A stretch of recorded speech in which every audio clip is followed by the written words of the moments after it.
잠언 17장 14절부터 18절까지입니다.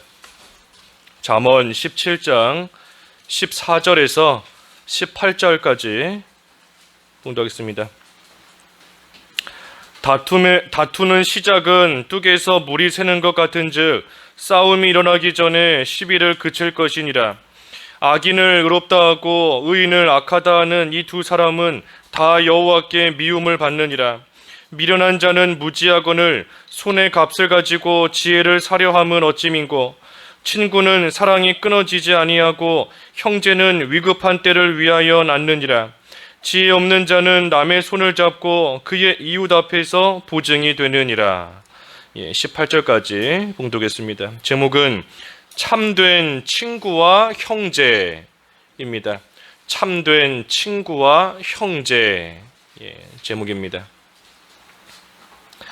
여기 14절에 다투는 시작은 뚝에서 물이 새는 것 같은즉 싸움이 일어나기 전에 시비를 그칠 것이니라 하였습니다. 이 뚝에서 물이 샌다. 이 뚝에서 물이 셀 때 처음에는 조금씩 새는 겁니다. 샌다. 조금씩 새어 나오는 거예요. 하지만 그것을 가만히 내버려 두면 나중에는 그 새는 것이 점점 커져서 결국에는 뚝이 무너져 내리는 겁니다. 그러니 사람들 간의 관계도 마찬가지예요. 처음에는 별거 아닌 것으로서 시작했지만 그것이 점점 커지면 나중에는 다툼으로 이어지는 겁니다. 처음에는 그저 농담처럼 시작한 거, 처음에는 그저 아무렇지 않게 툭 가볍게 던진 그러한 말이었는데 그것이 점점 커져서 나중에는 싸움으로까지, 다툼으로까지 이어지게 되는 겁니다. 그러니 이 커지기 전에, 싸움이 일어나기 전에 시비를 그칠 것이니라 그랬는데 이 커지기 전에 시비를 그쳐야 됩니다. 싸움이 시작되기 전에, 그 전에 그 시비를 그쳐야 되는 것이고, 이 사람들과의 관계도 뭔가 관계가 조금 서먹해지기 시작했다, 조금 관계가 멀어지기 시작한 것 같다 라는 것이 느껴지면 그때 빨리 연락을 하든 만나든 그 서먹한 것을 빨리 또 해결하고 없애야 되는 겁니다. 그렇지 않고 가만히 내버려 두면 나중에는 정말로 멀어지고 나중에는 가까워지기 힘든 그러한 일들이 생길 때가 많이 있는 겁니다. 그래서 시작되기 전에, 일어나기 전에 그것을 그칠 것이다. 그쳐야 됩니다. 오해가 있으면, 사람 간에 오해가 있으면 그 오해가 커지기 전에 빨리 풀어야 돼요. 물어보든지 확인을 하든지 오해하고 있는 것을 빨리 풀어야지, 그렇지 않고 그것을 계속해서 가지고 있으면 그 오해가 점점 커지는 겁니다. 점점 커져요. 그래서 처음에는 사소한 일로 시작했을지라도 뚝에서 물이 새기 시작할 때에 그것을 빨리 막아야지, 그렇지 않고 이 물 샌다 이쯤이야, 금 하나 같다 이 정도쯤이야 내버려 두고 나아가다가는 결국에 뚝이 다 무너져 버리는, 어떻게 할 수 없는 그러한 지경에까지 이르게 되는 겁니다. 그래서 커지도록 놔두지 말라는 겁니다. 커지게 놔두지 말라는 거예요. 그렇게 되기 전에, 커지기 전에, 어떻게 수습할 수 없을 만큼 힘들어지기 전에, 그 전에 없애야 될 것을 없애고 나아가는 것이 또 지혜인 겁니다. 15절은 악인을 의롭다 하고 의인을 악하다 하는 이 두 사람은 다 여호와께 미움을 받느니라. 이 악과 의를 다 뒤섞어 놓는 겁니다. 그래서 악한 사람인데 괜찮다, 의롭다 하고, 또 반면에 의로운 사람을 가리켜서 악하다 하고 나아가는 그러한 자들은 다 여호와께 이 미움을 받는다 그랬습니다. 왜 미움을 받는가? 우리가 양심으로도 악과 의, 선과 악, 불의와 의, 우리의 가진 신앙 양심을 가지고도 어느 정도 분별할 수 있습니다. 악하구나, 못됐구나, 나쁘구나, 의롭지 못하구나, 어느 정도는 알 수 있어요. 그런데 양심을 쓰지 않기 때문에 하나님께 미움을 받는 겁니다. 하나님 앞에서 옳고 그른 것이 무엇인지 얼마든지 알 수 있도록 하나님이 해놓으셨는데도, 그런데도 그것을 무시하고 끝까지 악과 의를 다 섞어서 악을 의롭다, 의를 악하다 하고 나아가니 하나님께 미움을 받는다는 겁니다. 또는 혹시라도 몰라서 악을 의롭다 하고 의를 악하다 한다 할지라도 그것 또한 하나님께 미움을 받는 겁니다. 왜 그런가? 진리를 모르기 때문입니다. 진리를 모르기 때문에. 뭐가 의인지 뭐가 악인지를 아는 것이 진리예요. 하나님의 진리에 비추어 봤을 때 뭐가 하나님 앞에서, 사람 앞에서 올바른 것인지 잘못된 것인지 알아야 되는데, 역시 진리를 모르기 때문에 그것 또한 하나님께 미움을 받는다는 겁니다. 그러니 우리가 열심히 배워야 되는 것이고, 설령 잘 못 배워서 모른다 할지라도 하나님께서 우리에게 주신 이 신앙 양심이란 것이 있기 때문에 우리가 어느 정도는 옳고 그른 거 분별할 수 있는 겁니다. 그러니 옳고 그른 것이 뭔가, 뭐가 악이고 뭐가 의인가 하는 것을 우리가 분명히 아는 거, 그것이 이 생명이 사는 길입니다. 아는 것이 사는 길이에요. 알아야 사는 겁니다. 알아야 올바른 길로 가고 알아야 사는 길로 가는 겁니다. 그렇지 못하면 여호와께 다 미움을 받는다. 하나님의 미움을 받는데 뭐 잘 될 수가 없습니다. 16절은 미련한 자는 무지하거늘 손의 값을 가지고 지혜를 사려 함은 어찌민고 했습니다.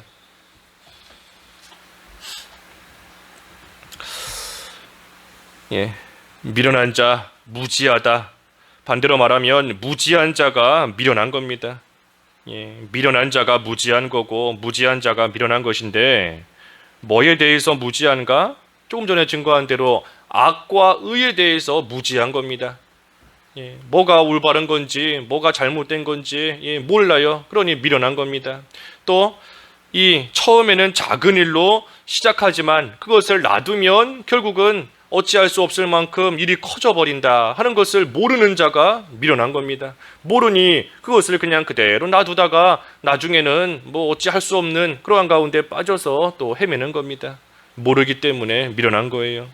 또 섬기는 자가 큰 자다 그랬는데 그것을 모르니 섬기려고는 하지 않고 섬김을 받으려고만, 높아지려고만 하는 것, 그것 또한 무지하고 또 미련한 겁니다. 무엇보다도 무지하고 미련한 거, 무엇보다도 예수 그리스도를 모르는 것이 가장 무지하고 가장 미련한 겁니다. 예수님을 알아야 되는데 예수님을 모른다. 예수님께서 나를 위해 십자가에서 죽으시고 부활하셨다. 예수님을 믿기만 하면 구원을 받고 영생을 얻는다. 그것을 모르니 미련한 겁니다.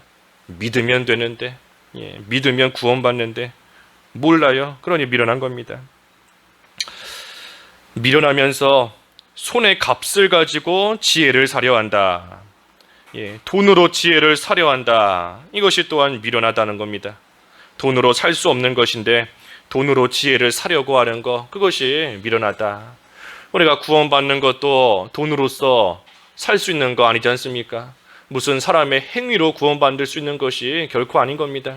사람이 아무리 선을 행하고 아무리 의롭고 아무리 뭐 가진 것이 많다 할지라도 그걸로 구원받고 천국 갈 수 있는 것이 결코 아닌데, 돈으로서 사람의 행위로서 무언가를 함으로써 그것으로서 구원을 얻을 수 있겠다 생각하는 것이 또한 미련한 일인 겁니다. 오직 예수 그리스도를 믿음으로써만 구원받는 것이고, 또 한편으로는 예수님께서 참된 지혜이시기 때문에, 예수님께서는 참된 지혜이신데 예수님께서 우리에게 지혜와 의와 거룩함과 구속함이 되셨다 그랬는데 예수님이 참된 지혜인 겁니다. 그런데 그 예수님을 얻으면 예수님이 지혜이니 지혜를 얻게 되는 겁니다. 예수님을 얻으면, 다시 말해 예수님을 믿으면 지혜 있는 자가 되는 겁니다. 그러니 의와 악을 분별할 수 있는 그러한 지혜도 예수님 안에 있을 때에 그러한 지혜를 갖게 되는 겁니다.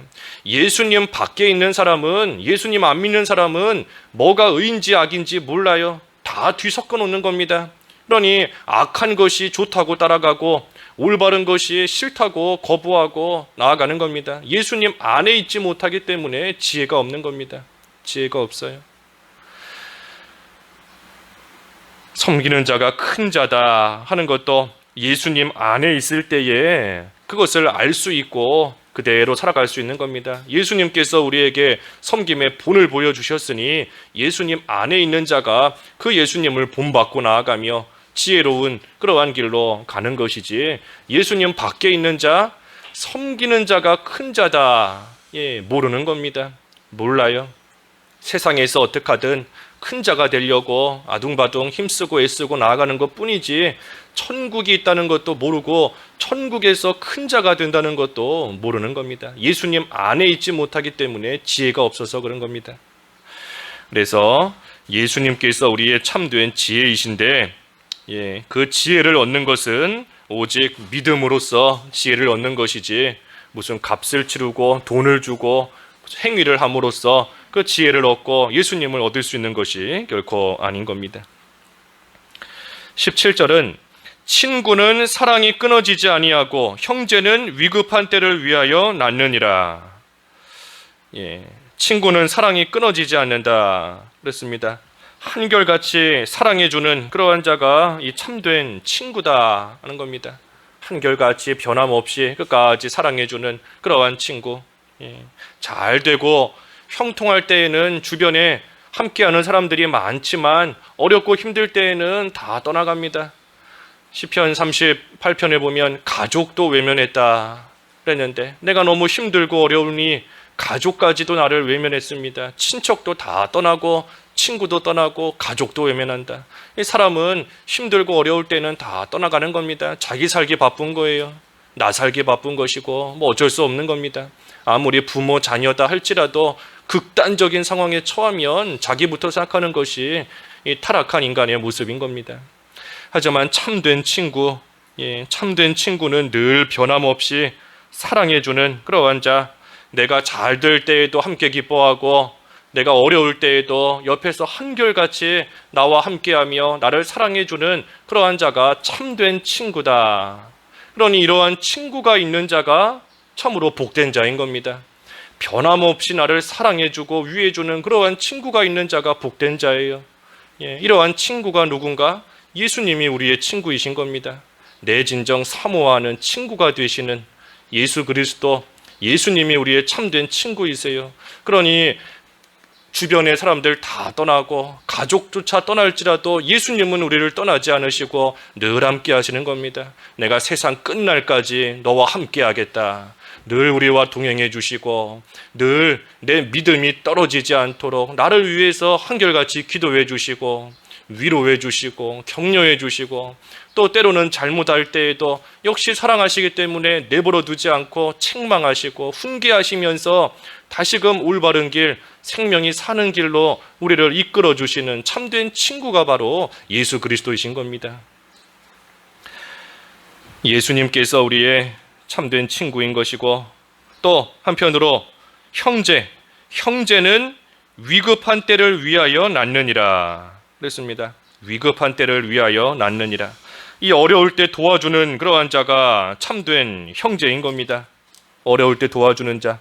그 뒤에 18장 그 마지막 절에 그랬지요. 18장 24절에 18장 마지막 절에 많은 친구를 얻는 자는 해를 당하게 되거니와 어떤 친구는 형제보다 친밀하니라.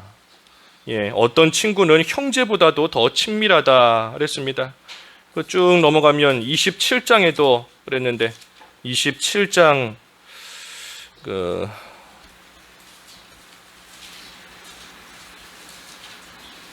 27장 10절에 27장 10절에 내 친구와 내 아비의 친구를 버리지 말며 내 환난 날에 형제의 집에 들어가지 말지어다. 가까운 이웃이 먼 형제보다 나으니라 그랬습니다. 가까운 이웃이 먼 형제보다 나으니라. 아무리 육신적으로 형제다 할지라도 뭐 서로 도와주지 않고 교류가 없는 것보다는 육신적인 형제는 아닐지라도 가까운 이웃이, 가까운 사람이 나를 도와주고 나를 또 위해주고 아껴주고 할 때에는 그러한 자가 육신의 형제보다도 더 낫다는 겁니다. 그러니 육신적인 형제도 중요하고 우리가 잘 보살펴야 되는 것이지만, 하지만 육신적인 형제다 할지라도 이기적으로 변하면 다 어려울 때 외면하는 줄을 우리가 알고 있어야 됩니다. 그래야 사람으로 인해서 가족이다 할지라도 우리가 그 일로 인하여 시험에 들지 않고 낙심하지 않고 믿는 일에 손해보지 않을 수 있습니다. 성도가 믿음의 형제입니다. 성도가 믿음의 형제예요.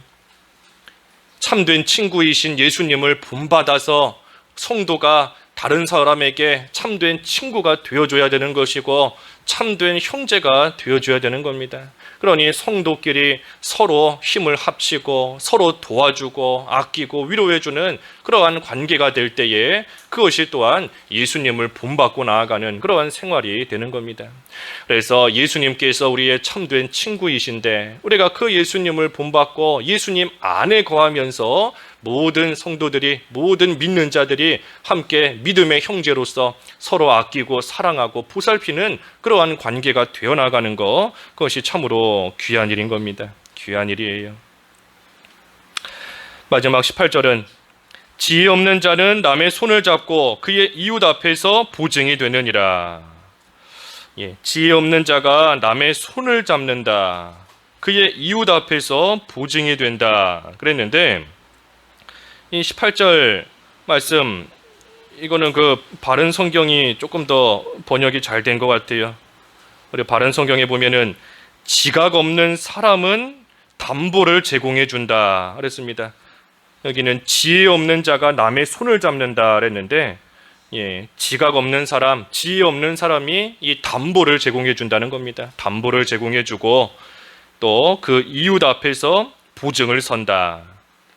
여기 개역개정에는 보증이 되느니라 그랬는데, 어찌됐든 이 지각 없고 지혜 없는 사람이 담보를 제공하고 또 보증을 선다는 겁니다. 이 담보를 제공하고 보증을 서는 것 그 자체가 악한 일은 아닙니다. 담보 제공하는 것, 보증 서는 것 그 자체가 죄, 그 자체가 악한 건 아니에요.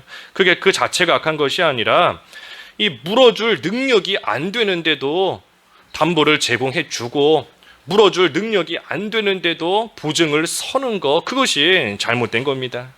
물질적인 능력이 안 되는데도 보증을 서주는 것, 또 내가 이것을 해줌으로 인해서 내 신앙생활에 손해를 안 볼 능력이 없는데도, 그만한 믿음의 실력이 없는데도 보증을 서주고 담보를 제공해 줬다가 그 일로 인하여서 낙심해서 믿음에서 탈선하고 교회를 떠나게 되는 그러한 일들이 잘못된 겁니다. 이 보증 서는 것은 그 보증을 받는 자가 책임을 다 못하면 보증 서주는 자가 대신 책임을 지는 거지 않습니까?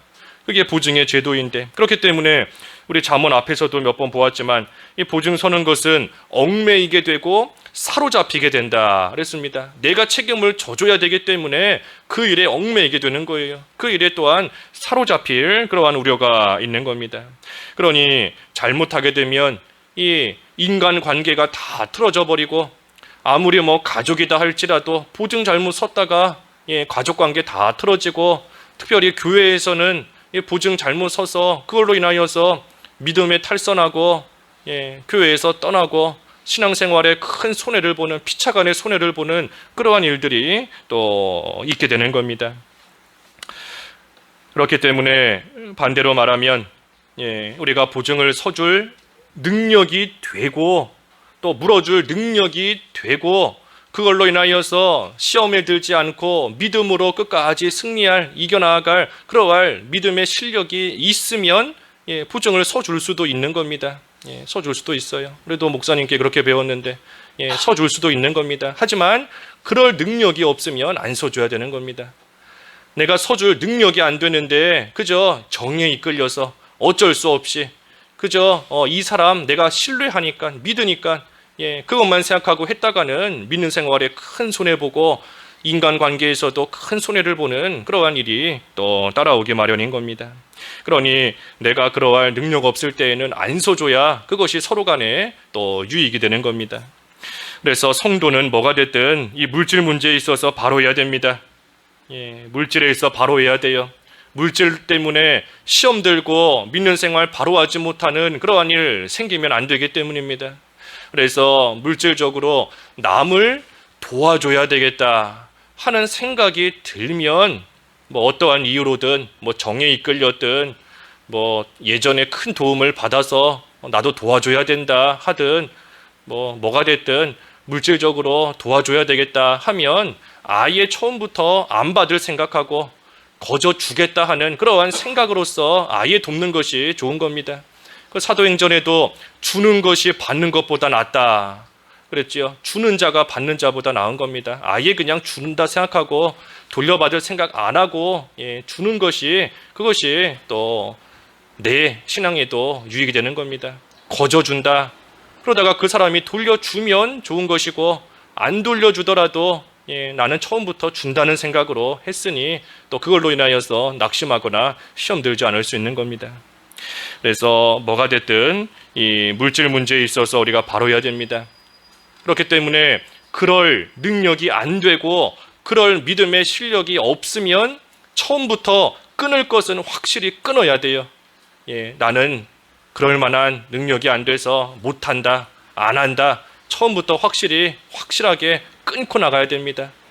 물질이 아까워서 끊는 거 아닙니다. 내가 이 사람 거저 주려니 아깝다. 내가 어떻게 모은 재산인데 아깝다. 물질이 아까워서 끊는 것이 아니라 피차간에 믿는 생활에 손해보지 않기 위해서 자기 양심을 바로 쓰면서 끊어야 되는 겁니다. 양심대로. 내가 도와줄 능력이 충분히 되는데도 아까워서 끊겠다. 그 하나님 앞에서도 사실 그렇게 옳은 모습은 아닌 겁니다. 하지만 내가 해줄 수는 내가 여러 가지 면에서 부족하고 또 이걸로 인하여서 서로 간에 손해볼 우려가 더 크다. 자기 양심에 따라서 양심껏 또 끊어야 될 때는 끊고 나아가는 것이 또 필요한 겁니다. 그것이 또한 지혜예요. 그게 지혜인 겁니다. 끊을 것을 끊을 줄 아는 자, 하지만 또한 해야 될 것을 할 줄 아는 것, 그것을 바로 분별해서 옳고 그른 것을 분별하여서 그대로 행하는 것이 또한 지혜인 겁니다. 그래서 뭐가 됐든 믿는 생활 잘하도록 도와야 됩니다. 도와야 돼요. 어려운 자가 있으면 또 내가 물어줄 능력이 있거나 도와줄 능력이 있으면 또 잘 도와줘야 됩니다. 아까 참된 친구는 한결같이 사랑한다. 위급한 때에 돕는 자가 참된 형제다. 그랬지 않습니까? 그러니 내가 해줄 수 있는 그러한 여건이 되고 할 수 있는 능력이 되면 또 위급한 가운데 있는 어려움 가운데 있는 그러한 성도를 한결같이 사랑하는 마음으로서 또 도와주는 것, 그것 또한 우리가 믿음을 쓰는 겁니다. 하지만 그렇지 못할 때에는, 그런 믿음이 없을 때에는 끊어야 돼요. 끊고 나아가야 됩니다. 그래서 뭐가 됐든 서로 간에 믿는 생활 잘할 수 있도록 도와주는 것, 그것이 참된 친구이고 참된 형제인 겁니다.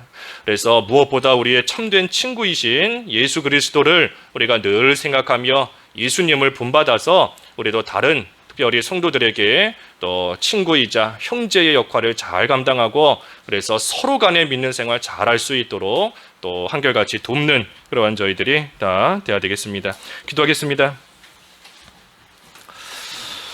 하나님 아버지 은혜를 감사합니다. 예수 그리스도께서 우리의 변함없고 한결같이 사랑을 베풀어 주시고 늘 동행해 주시고 우리를 위하여 지금도 기도해 주시는 친구가 되어 주시는 것을 생각할 때에 하나님 아버지 감사합니다. 이제는 저희도 예수님을 본받아서 모든 성도들에게 참된 친구이자 또 형제의 그러한 역할을 잘 감당하며 서로 믿는 생활 잘 해나가야 되겠사오니 지금까지 그러지 못한 부분이 있다면 회개하고 이제부터 바로 서게 하여 주시옵시고 뚝에서 물이 새는 거 내버려 두면 결국은 뚝이 다 터져버린다 하였는데 하나님 저희들 사람들과의 관계에 있어서도 무언가 어긋난 것이 있다면 그것이 더 커지기 전에 빨리 없앨 것을 없애고 또 세울 것을 세움으로써 하나님 주신 이 귀한 친구이자 형제의 관계 잘 유지하며 그 안에서 함께 도와가며 믿는 생활 잘 해나갈 수 있도록 은혜를 베풀어 주시옵소서. 예수님의 이름으로 기도하옵나이다. 아멘.